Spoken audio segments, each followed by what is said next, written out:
There's a better one. Got us a hog. A big blade hog. Getting there. Nice chunk. There he is. Decent one.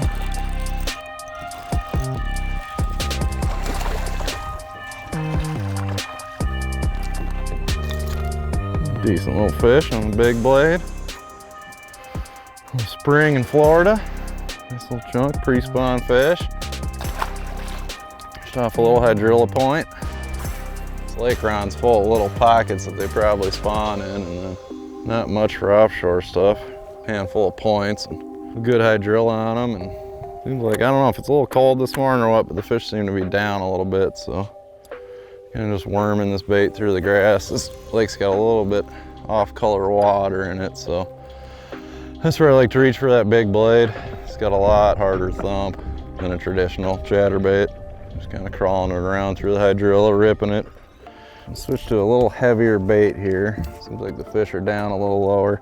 That's one thing with the big blade, it fishes, I'd say lighter than what it is, just because you get so much lift out of that big blade. So if you're typically, you know, fishing a 1/2 ounce jackhammer and you wanted to throw a big blade in the same water, you're gonna wanna go up a size, you know, 5/8 or 3/4, just because this bait does have so much lift. It fishes a bit lighter than the head actually is.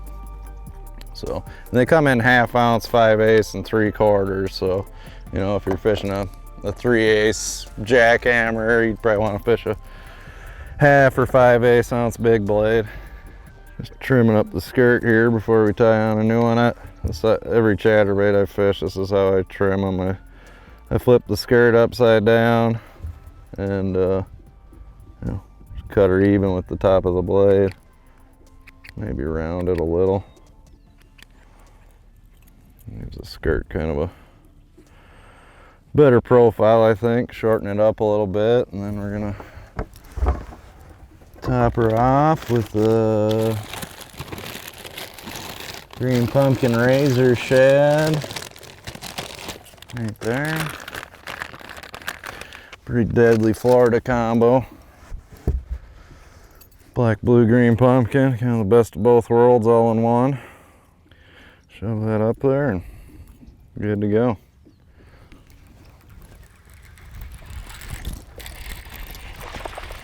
Ooh, maybe we got us one there.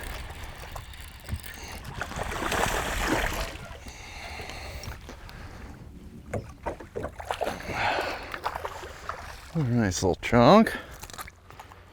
Back in these pockets a little more. Big blade, big beefy hook. Not a great big one, but respectable. Respectable. Just might be pulling in here, getting closer to spawn, getting off the points. It's just a really good way to get bites, no matter what's going on, what the conditions are, or where they are in the stage of the spawn. I can kind of just take this bait and fish everything in front of me. Big blade. Just going down the bank, and does well. Another big benefit to the big blade is it comes through cover, like hard cover, really good. So you're fishing around brush or lay downs, or even just harder grasses like reeds and pads and stuff like that. A regular jackhammer kind of, it's not the best in those situations. And I don't know if it's just the fact the blade's bigger and kind of blocks the hook a lot better or what it is, but you can really fish this bait like in some pretty heavy wood and hard grasses where you can't really fish a, you know, a standard jackhammer. But, you know, the jackhammer's kind of more of a submerged grass bait to me. That one's coming after it.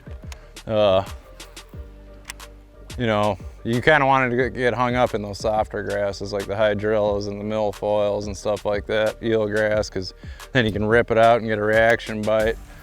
But when it comes to hard cover, that obviously doesn't work. So the big blade really shines in that. It's just a lot more weedless. You can throw it, you know, in the heart of a big lay down and wind it right through there with no problems, where, you know, a regular chatterbait with the standard size blade really wants to grab every piece of wood it gets around. So it's a nice little, another added feature of the big blade. Not only good for dirty water, but, you know, heavy hard cover. Also with the rod, I like a little bit heavier rod with the big blade. It's got a bigger hook than the standard jackhammer. And I'm usually throwing a heavier size too, so I prefer, it's the same, basically the same rod. I throw the, you know, my regular chatterbaits with a regular Tatula 7.4 heavy glass.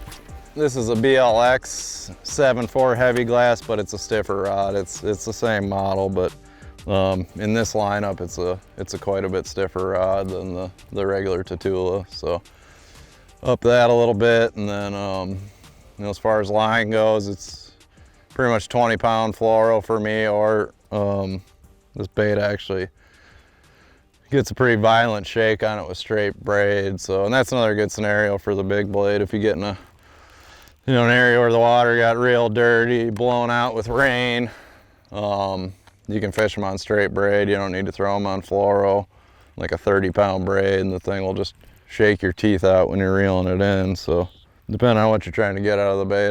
We're not in that dirty water today, so I'm gonna stick with the fluorocarbon, but if you do get in some mud, try it on 30-pound, 40-pound braid, and it has a lot more vibration than on fluoro.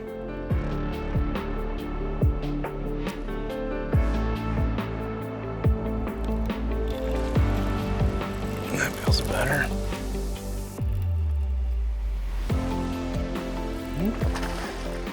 Yeah, let's do it. There's a nice one.